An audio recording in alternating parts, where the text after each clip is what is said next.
আজকে আমরা মাংস রান্না করব। প্রথমে আমি তেল দিচ্ছি, তারপরে হলো যে আমি পেঁয়াজটা বেরেস্তা করব।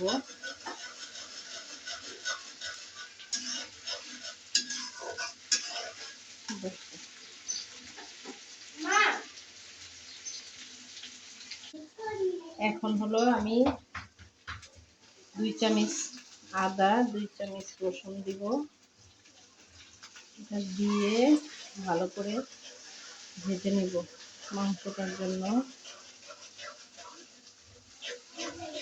ভালো করে না কষাইলে মাংস মজা হবে না। আদার গন্ধ সময় গন্ধ থাকে, ভালো করে কষিয়ে নিতে হবে।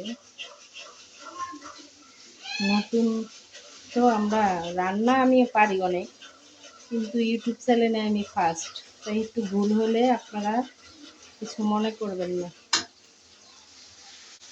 এবার আমি মরিচটা আজকে বেটে নিয়েছি, কারণ বেটে মরিচ দিলে মাংসটা স্বাদ হয়। তাই আজকে আমি মরিচটা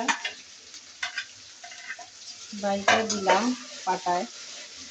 টমেটো দিলে মাংসটা অনেক স্বাদ হয়, এই জন্য দিলাম।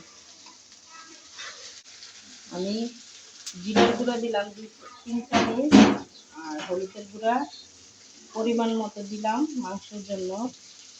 আর মরিচটা তো আমরা বেটে দিচ্ছি, তাই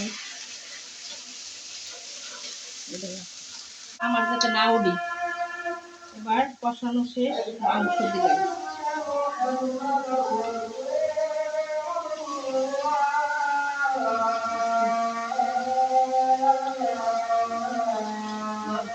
ভালো করে কষাই বাটা মরিচ দিয়ে মাংস রান্না করলে স্বাদ আসে, কালারটাও সুন্দর আসে।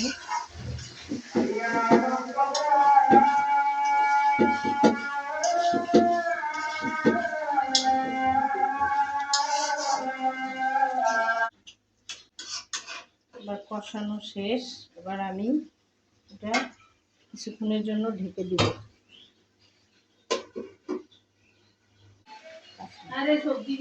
আমাদের আজকে রান্না এই যে শেষ করলাম। কেমন হয়েছে সবাই আমাদের জানাবেন। আমাদের সাবস্ক্রাইব করেন, লাইক করেন, আমাদের পাশে থাকেন। আসসালামু আলাইকুম।